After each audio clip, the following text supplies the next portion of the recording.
So dear students, today we will discuss electromagnetic wave theory. देखिए, this theory was put forward by James Clerk Maxwell in 1864. ये theory जो थी James Clark Maxwell ने 1864 में propose करी थी. The main postulates of this theory are, इस theory की जो मेन पोस्टुलेट्स हैं वो कौन कौन से हैं अभी हम पढ़ेंगे इनको.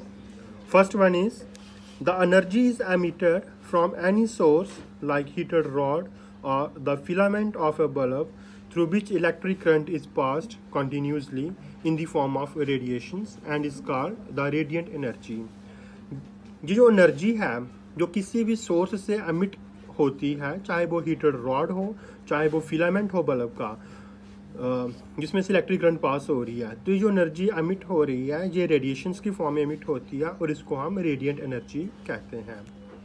Second one is the radiations consist of electric and magnetic field. ये जो radiations emit हो रही हैं इनमें electric and magnetic field होता है जो oscillate करता है perpendicularly to each other. और ये जो इलेक्ट्रिक और मैग्नेटिक फील्ड हो गए रेडिएशंस का, ये परपेंडिकुलरली ऑक्सीलेट करते हैं एक दूसरे के and both perpendicular to the direction of propagation of radiation. और जिस डायरेक्शन में रेडिएशंस प्रोपोगेट करते हैं उसी डायरेक्शन में इलेक्ट्रिक और मैग्नेटिक फील्ड परपेंडिकुलरली प्रोपोगेट करते हैं. The radiation possesses wave character and travel with velocity of light. ये जो रेडिएशन है ये इसके पास वेव करैक्टर होता है और ये वेलोसिटी ऑफ लाइट के साथ ट्रैवल करते हैं. और बच्चे यही जो हमें तीन करैक्टर है ना मेन, इसी वजह से हम लाइट को जो है इलेक्ट्रोमैग्नेटिक करैक्टर दिया है.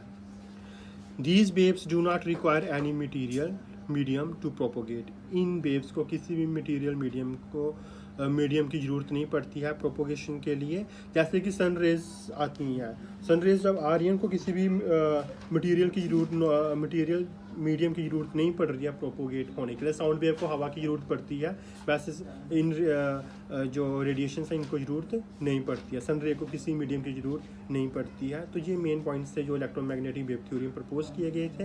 अब मैं आपको डायग्रामेटिकली बताता हूँ कि आखिर किस तरीके से इलेक्ट्रिक और मैग्नेटिक फील्ड परपेंडिकुलरली ऑक्सीलेट करते हैं. डियर स्टूडेंट, आप इस फिगर में देख सकते हो, ये मेरे पास फिगर है रेडिएशन की जिसमें इलेक्ट्रिक और मैग्नेटिक फील्ड है. ये जो आपको पिंक कलर में दिख रहा है ये मैग्नेटिक फील्ड कंपोनेंट है और ये जो आपको ग्रे कलर में दिख रहा है ये इलेक्ट्रिक फील्ड कंपोनेंट है. और आप देख सकते हो ये दोनों कंपोनेंट जो है परपेंडिकुलरली प्रोपोगेट कर रहे हैं, जैसे जैसे वेव जो है वो प्रोपोगेट कर रही है. और ये दोनों एक दूसरे के बिल्कुल परपेंडिकुलर है, यानी इनके बीच एंगल जो है 90 डिग्री है.